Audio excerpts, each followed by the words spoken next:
The crisis is not that Christians are politically homeless. The crisis is that we thought we could make our home in politics at all. Yeah. Like, why are we looking for this candidate or party in which we can feel at home? And he was talking about, some thoughts Tim Keller had too, an identity. Like, we are looking for this identity. And sometimes when we look for it in politics, we're looking, not sometimes, always when we're looking for it in politics or in anything else, we're missing where it should really be found. And you know why we do that? Because what we want is to have something we can freeze in place and that we can say, I can show you exactly who I am and where I'm going. That's easier to do with a golden calf than with a pillar of fire, because you can say, there it is. We can touch it. That's our God who took us out of Egypt. And God says, that's not me. And even those places, I mean, you think about in the Old Testament, Bethel, where God met Jacob. Unexpectedly, he meets God there. It's the gate to God. It's the place of meeting with God. Later becomes the place where golden calves are set up. Why? Because it's being concretized in there, something that you can hold and get control of. We want to help you be the very best missionary so that you can give your very best to the people you're serving.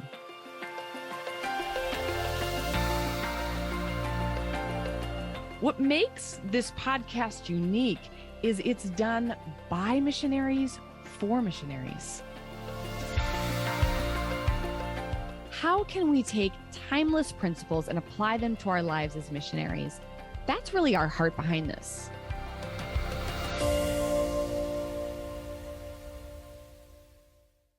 Welcome to this episode of the Modern Day Missionaries podcast. I am very excited about today's guest, today's episode. We speak today with Russell Moore. He is the editor-in-chief of Christianity Today and the author of the newly released book, Losing Our Religion, an altar call for evangelical America. And we're going to be talking today about faith and politics, which I know is a dicey topic. It's a topic that can bring up a lot of feelings, emotions, thoughts. And it's a topic I think a lot of us have questions about. And how do we engage that topic as missionaries? So we talk about all of that today with Russell Moore. In addition to what I just mentioned about his role with Christianity Today and being an author, he is an ordained Baptist minister, and he previously served as the president of the Southern Baptist Convention's Ethics and Religious Liberty Commission. And before that, as the chief academic officer and dean of the Southern Baptist Theological Seminary, where he also taught theology and ethics. Russell was president of the Ethics and Religious Liberty Commission of the Southern Baptist Convention from 2013 to 2021, and he and his wife, Maria, are the parents of 5 sons. So get ready. We're about to dive into today's topic with Russell Moore. Russell, welcome to the podcast. We're so honored to have you with us today. Oh, I'm honored to be with you. Thanks for having me. And I was just mentioning beforehand, I've been so impacted and challenged by your new book, Losing Our Religion. So I'm just grateful for you writing it and for your voice in this kind of tricky time regarding faith and politics. It's, the discussion on what it means to be an evangelical is really profound. It's a crazy time that we're living in right now. It really is. I'm just thankful to you for being willing to speak into a subject that can honestly be such a challenging one to speak on, the intersection of faith and politics.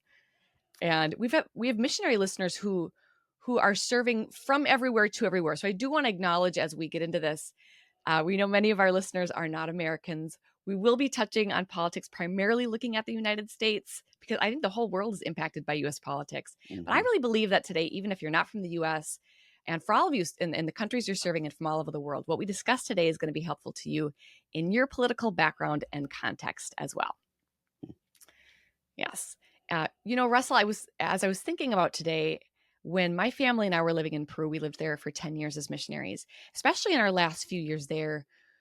We witnessed politically and socially everything that was happening in the U.S. from, the 2020 elections to the COVID shutdown to George Floyd, which happened in my home state of Minnesota, to all kinds of political and social issues. And we could kind of pick up from watching social media and talking to people back in the United States that things were hot and angry and divided and at a temperature we'd never seen before. And when we asked some of our American friends about it, they said, you have no idea how crazy it is. Just wait until you experience it firsthand. And they were right. But, living abroad, it all kind of felt surreal. And like the Peruvians and people that we talked to had all kinds of thoughts and opinions on what was happening in the U.S. Because around the world, everybody seems to know what's happening in the US. And it was kind of hard to have thoughts or opinions on it when we weren't living in it. And then when voting season happened in 2020, I remember wondering how to engage that because I hadn't voted back in 2016. This whole process has set up overseas voting and I didn't begin it in time. So I did in 2020, but I will say it was pretty confusing because voting abroad too, you consider issues differently than somebody who lives in the US. You see more of the international impact it has as well. And I know in our communication beforehand, I was sharing that this brilliant friend of mine named Amy Young, who has administrative cross cultural workers called Global Trellis, had conducted a study of 358 missionaries. And that included some global workers and missionary support personnel. And when she had asked them about issues they were afraid to talk about, things that could possibly get them pulled from the field or lose their jobs, of the 11 topics that emerged, one was politics. Mhm. And many said living abroad had impacted their political views. And they felt that if their supporters back home knew, it could cause them to get sent back home or lose some really key relationships with families and friends. And I shared some of those quotes with you, which we can touch on later if we want. Um, but I wanted to hear some of your thoughts today and just ask you, how can missionaries and global workers navigate American politics when it feels especially so divided right now? Where do they even begin? Well, I think the first thing is to realize sometimes we tend to think our own experience is freakish or somehow really strange when sometimes it's not. And so I think there are, at least for some missionaries that I've talked to, they tend to think that they're experiencing this surreality of all of this that you mentioned because they're overseas and because they're not in the mix of it. When in reality, it feels surreal to almost everybody who's paying attention, and so there's a sense in which sometimes someone might say, "Well, I'm from Nebraska or Ohio or Florida, and I'm here in Peru or in Brazil or in Hungary or wherever." And it's like watching a different sort of country than the one that I left, and they assume that that's because they've sort of gone away and lost touch, and that's not the case. It's what's happening here, and one of the reasons for that is this hyper politicization. So when you say that there are missionaries and workers who are afraid to really talk about these issues of politics for fear of getting cut off or marginalized in some way, that's really the reality for everybody in almost every sphere of life. I mean, I know people in hospice and nursing homes who are afraid that political issues will come up because of the kind of contentiousness around it. Because right now, it's not really about politics, it's about identity and about tribal belonging. And so that makes it very, very personal, and it also kicks in this religious impulse to identify the heretic and expel the heretic. And so that dynamic is at work in a way we just haven't seen before. I mean, there's always been a history of sort of contentious politics, you know, heightening in certain times. Thomas Jefferson versus John Adams was really contentious, and then lessening out. But I can't think of a time. I mean, I just don't think there were very many people in families who stopped speaking to one another over Eisenhower versus Stevenson or Carter versus Ford. But that's where we are right now. So it's a sense of watching from a distance, but that's in some ways true for everybody because social media too has has put us behind this kind of glass where it's almost as though everybody is watching everything else going on around them from a distance. So I think that's key to know that in some ways, missionaries are better equipped to deal with this than people who are on the ground because you've been trained in cross-cultural communications, in sociological factors and differences. All of those things, you actually probably have a better perspective than you would if you were at home. Which is a great point. I'd love for you to expand that a little bit more, what you just said about missionaries being better equipped. How can missionaries recognize the ways that they are prepared and lean into some of those strengths? Well, I will sometimes say to my secularist friends who don't really have any contact with religious people at all, other than me, is to say that their assumptions about evangelism and missions are almost always wrong, because what they assume is that the churches or the people that are the most motivated by evangelism and missions are also the most dogmatic, the angriest, the most combative sorts of places, because they think of it as kind of an imposing of one's religion on someone else. And I say that is almost never, as a matter of fact, I cannot think of an example where that is the case. And the reason for that is because if you have a group of people, whether it's on a small scale, people who are trained in their churches to share the gospel with their neighbors, or at a high level, people who are trained to actually be missionaries, you have people who understand that you can't caricature people and serve them and persuade them. And that's one of the things that's missing in American life, particularly, but in all kinds of parts of the world right now, is there's an assumption that persuasion doesn't work. You're never going to change your mind. I'm never going to change my mind. And so what we need to do is just to identify who the friends are and who the enemies are. Missionaries can't do that and last more than 15 minutes in any field. So what you're trained to do is to understand not only the people that you're going to be living among and working with, not only understanding what they believe when it differs from what you believe, or what they practice when it's different than what you practice, but you also learn how to imagine what it is like to see the world through that grid. And so that enables you then to understand, okay, the person who disagrees with me is not a supervillain in a lair who's plotting, I want to do bad things. Almost everybody, apart, take sociopaths and psychopaths off the table. Most people, regardless of what they believe, want to do the right thing and think they're doing the right thing. And so what missionaries, learn that a lot of other people need to learn is why. What's the story that that person tells to himself or herself that makes that true? And I think that's a necessary skill. So it is such a necessary skill. You're absolutely right. How can missionaries respond to, I would say, two groups of people? One, the people back home who might lean toward a more extremist position. And then number two, the people in the countries they serve who are saying, "What the heck? Mhm. What's going on with your American politics? You guys are nuts." Yeah.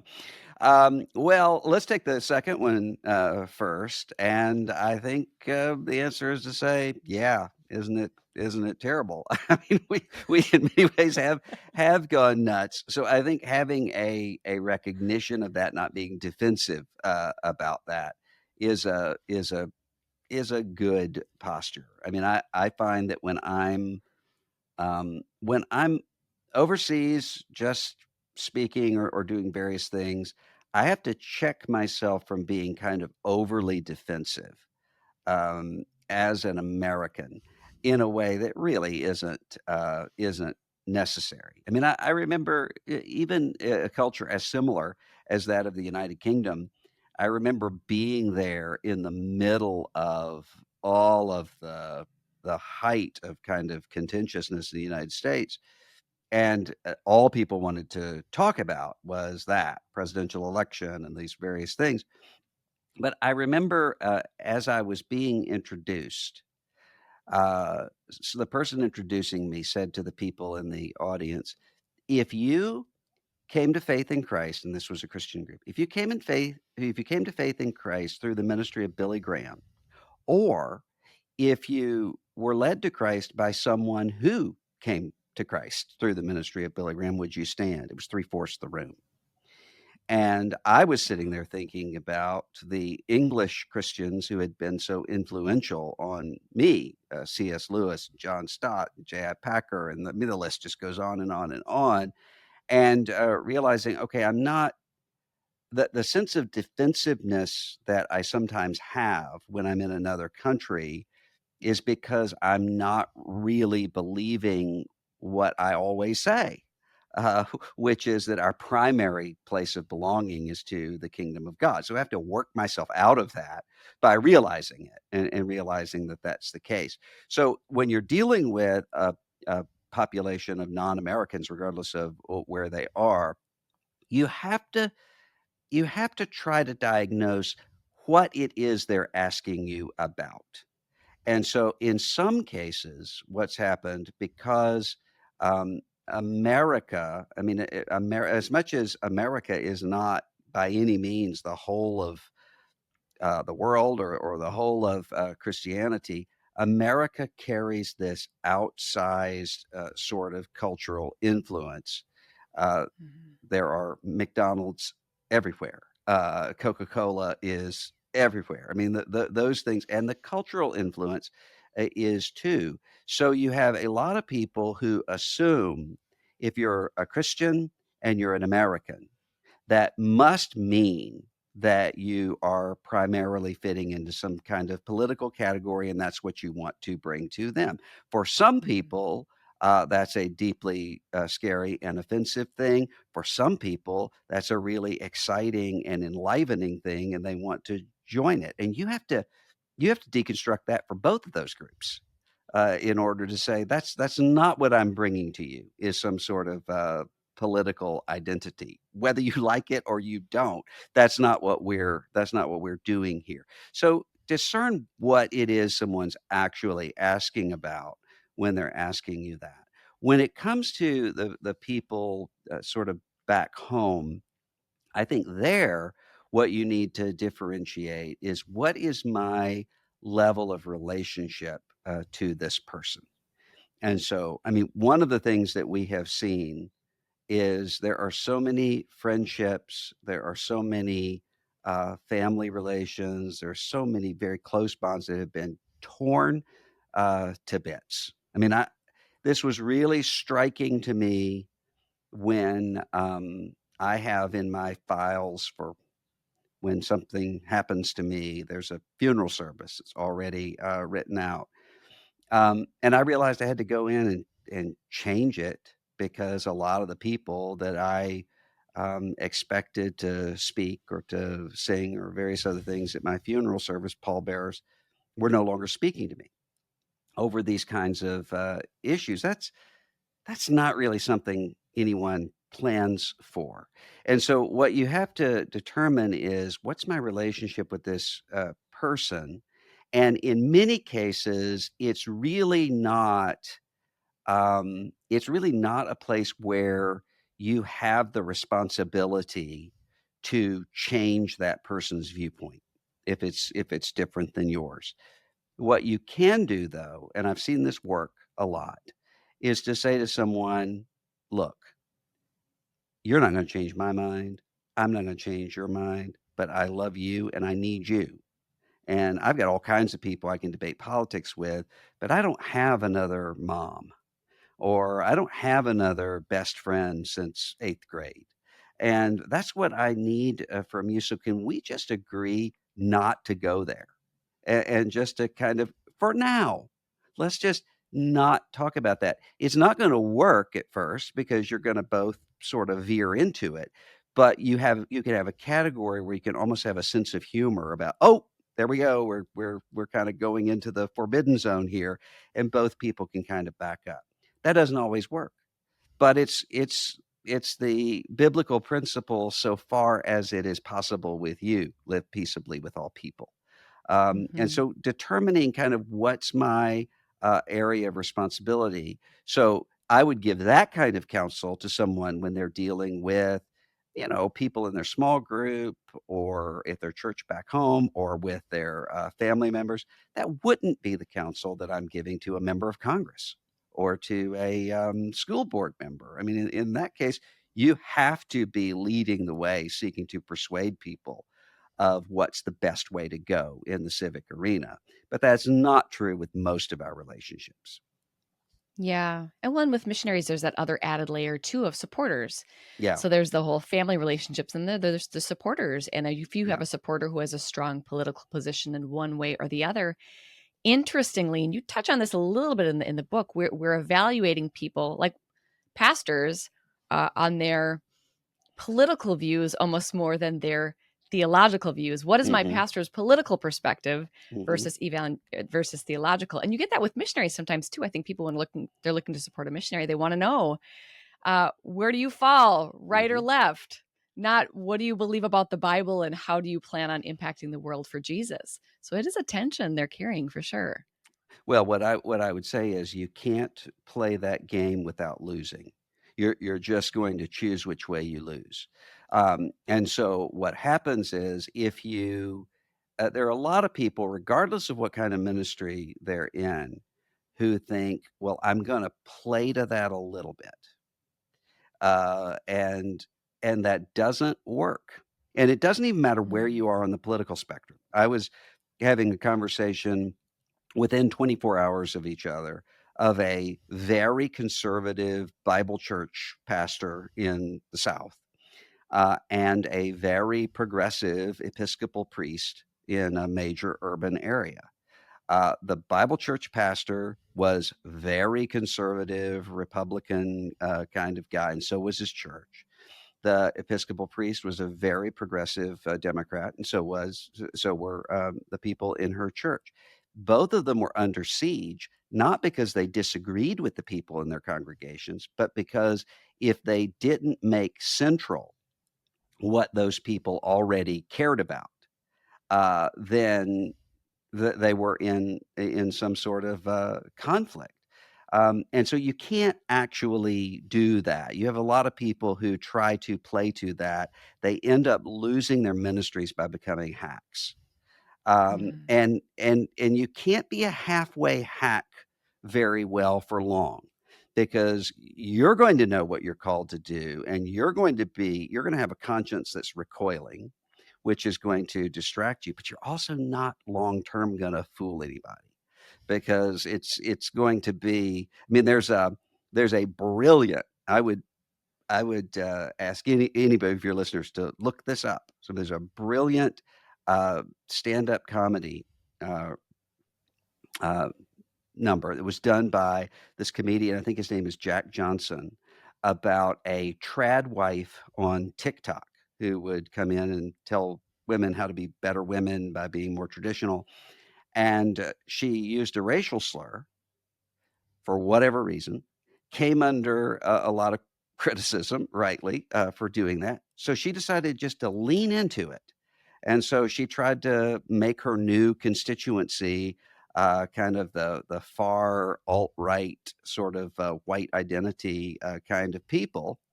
It didn't work, because the neo Nazis that she was trying to cozy up to eventually said, "Yeah, but you don't mean it," because they're going through and trying to cancel her within the Nazi world for oh my old, not gosh. racist tweets. Okay, so what she's clearly trying to do is this really cynical maneuver of, I want to find a group and I want to appeal to that group by saying, "Hey, I'm just like you." Uh, Hmm. that that can't coexist with a following Christ. Because if we're going the direction that Jesus is going, he doesn't fit into those categories, and he most of the controversies that we see in the New Testament are between groups of people who want Jesus to either be in their tribe so they can claim him, or in the other tribe, whoever they see as their primary enemy, so they can totally denounce him. And the fact that he walks right through those things because he's following a deeper and wider mission is just baffling and enraging to people.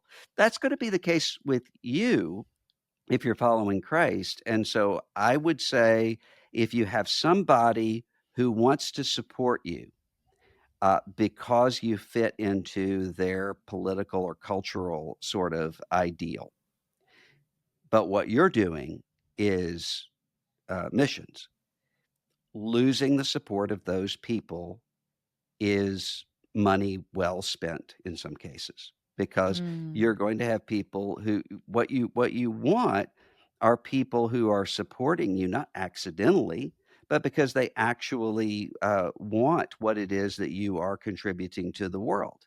And so that may be in some cases people who totally disagree with you politically. There are a lot of people who totally disagree with me politically but who say but I want you to teach me the Bible because they can differentiate between those 2 things. You may have people who that's what they're doing. They're saying, "Look, I've got these political views. I'm doing these things politically, but I'm supporting you because I want people to see and to hear, Jesus." Great. Mm. Then, that should keep on, but you're not going to be able to keep long-term people who want you to also kind of become pundits wherever you are. That's just those things don't exist together. So you're saying lean into authenticity, be true to who you are, because if you're going to try and pander, you're going to lose them anyways, and you're Mhm. better off not.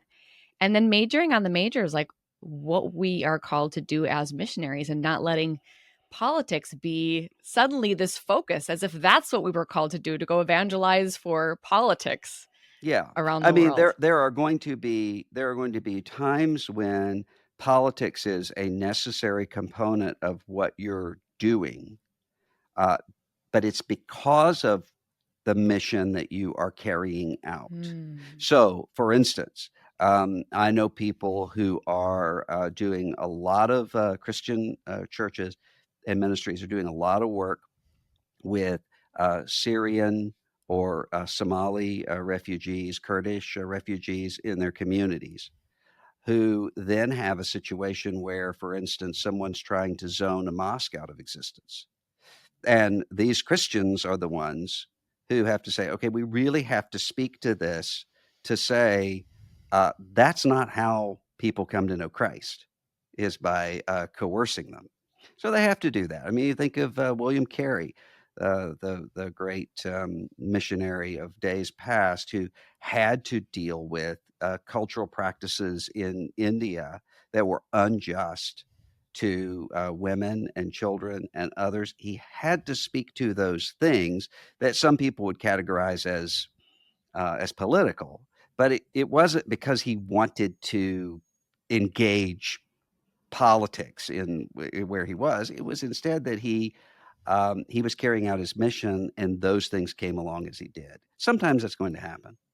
Sure. So when politics is a natural byproduct of our faith, we're engaging it, but we're not putting politics first as the thing that's driving our faith. It's Right. faith first. So let's unpack that a little more. What would you say to people who want to honestly just kind of hide their head in the sand? So they just prefer to just, I'm here, I am here for faith, I'm here for evangelizing and missions work, and they just feel stressed out by all of this, and they would Hmm. just prefer to hibernate politically and wake up again in February. How Hmm. can missionaries make sure they're thoughtful and informed in their political engagement, not hiding their head in the sand in moments like that? Well, sometimes I think that the people who are wanting to hibernate should hibernate. Because I think sometimes what those people are saying is, I'm at a point of stress that I just can't handle this right now, and I need to kind of step back from it for a little while. I don't think there's anything morally, ethically, or even politically wrong with that. I mean, there are times on a much smaller scale where I have to say to myself, "Hey, this is all this stuff is weighing on me so heavily. I really need to listen to the Office Ladies podcast or something where there's going to be no intrusion at all of kind of those those things that are stressing you. And so I would treat it almost the same way I would someone who says, um, I'm in a really, really toxic sort of family situation where Thanksgiving is a screaming match, and I just don't know if I can do it this year. There are times when I think it's okay to say, I can't do Thanksgiving this year. Doesn't mean I'm giving up on my family. It just means I know where my limits are and I know I can't do it right now. And so there are people for whom that's going to be the case. The people I worry about are not the people who are doing that. They're the people who I was having this conversation one time with a group of pastors, and they were talking about how many of their peers had either left ministry or were wanting to leave ministry or were self medicating in some kind of harmful way. And one of the pastors said, what was it about 2021, the year 2021, that broke so many of us? And another pastor said, really wisely, it's because up to that point, we thought we were pushing through something. And so if I can just get through the 2016 election, or if we can just get through COVID, or if we can just get through the post George Floyd era, or if we can just get through the aftermath of January 6th, all of these sorts of things. But the problem is, um, there came a point where people started to realize, wait, there's not an exit ramp. This is what 21st century American life looks like right now. So if you have people who are wanting to say, "Hey, I need to step back and take a break from this because it's not good for me," okay. If you have people who say, "Okay, I'm going to step back until all this goes away," those are the people I would worry about because they're not going to find that for a long time. Aren't just going to click back to Yeah. the way they were. That's just not going to happen. So take a break, but don't take a break forever. Yeah, but I'd also, I think, though, recognize what your level of responsibility is. So there are all kinds of things that I know absolutely nothing about. I do not remember one bit of algebra. I couldn't do an algebra equation right now with a gun to my head. But it's not part of my responsibility, to be able to do that. If I were an aeronautical engineer, that would be trouble. And I know aeronautical engineers who would say, "I know how to get this rocket into the air or this plane into the air.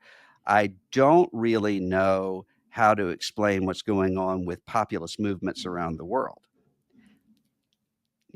In both cases, okay, we know the things that are in our area. We're ignorant in the things that are not. That's the case for everybody. What a good point. What is mine to know? What is my responsibility in this? And you don't have to. And a lot of times, I think the other pressure is because of a social media age, we think that we have to have a viewpoint on everything immediately. And what that leads to is increasing tribalization because what we want to do is to find a shortcut to get to those views because nobody can think about everything. And so what people tend to do is to say, okay, well, what do my people say? And so then you end up with these lists of issues that if you think about them don't really hang together necessarily, and you kind of shift back and forth on the basis of where those people are going. That's not a healthy way to live.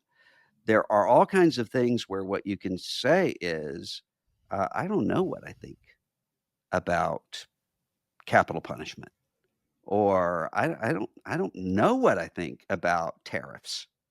And you're working that through, and you're thinking those things through, but you don't have to make an immediate sort of declaration in the way that social media pressures us to do.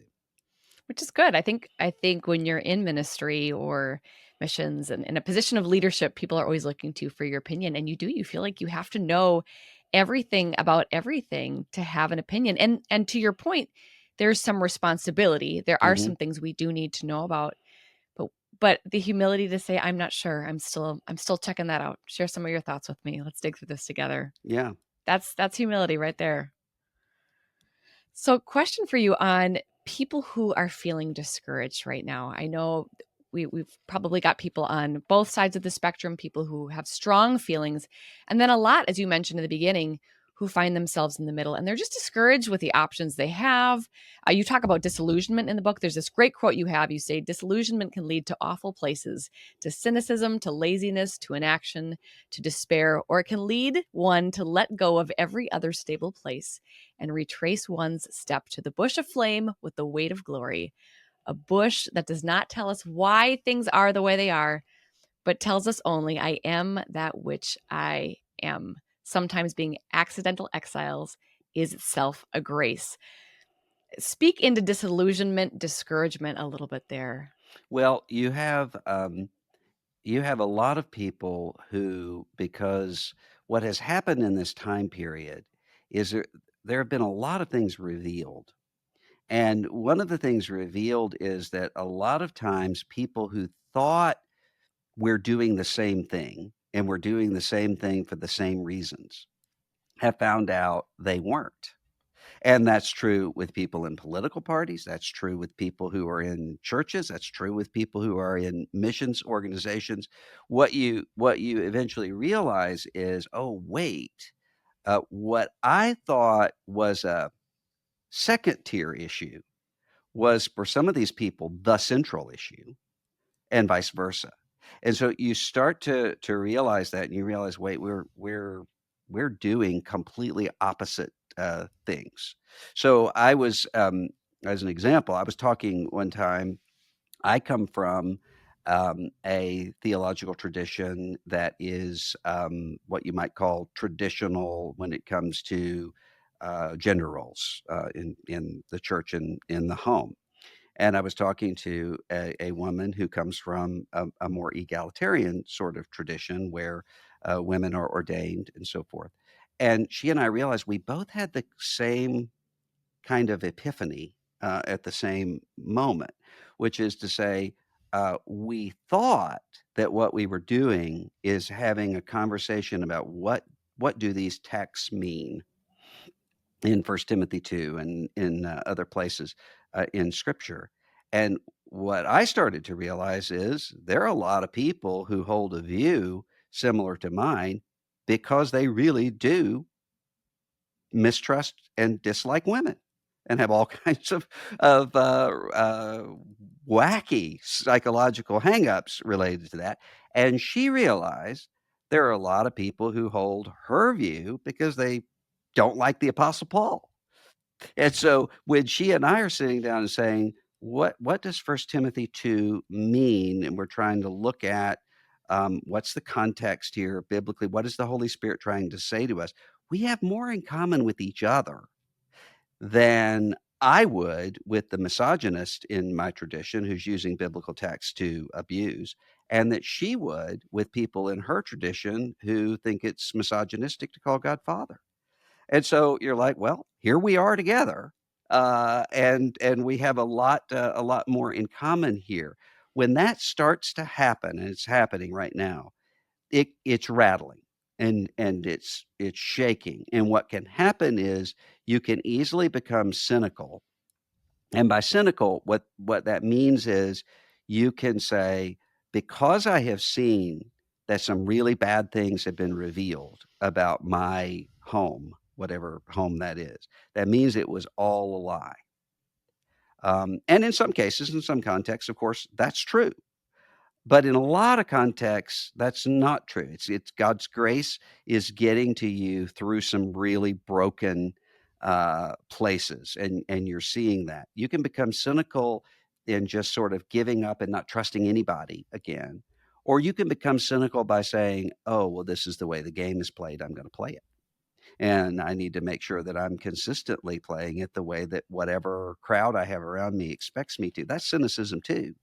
Hmm. That can happen, or you can understand that what Hebrews 11 is saying is that the entire story of God's people has been those who had uh, stable places that they lost because they understood that they are strangers and exiles and they're looking for a different city. Mm. Ur is is home for Abram until it wasn't. And I mean that story is being retold throughout the entire Bible. So we start to realize, okay, what's being shaken for me right now um, can lead me to a sense of better following the way of Christ. And it's frustrating because that's not what we want. I mean, what I think often of in John 14 when Jesus says, I'm going to prepare a place for you, and you know the way that I'm going. And Thomas responds exactly the way I would.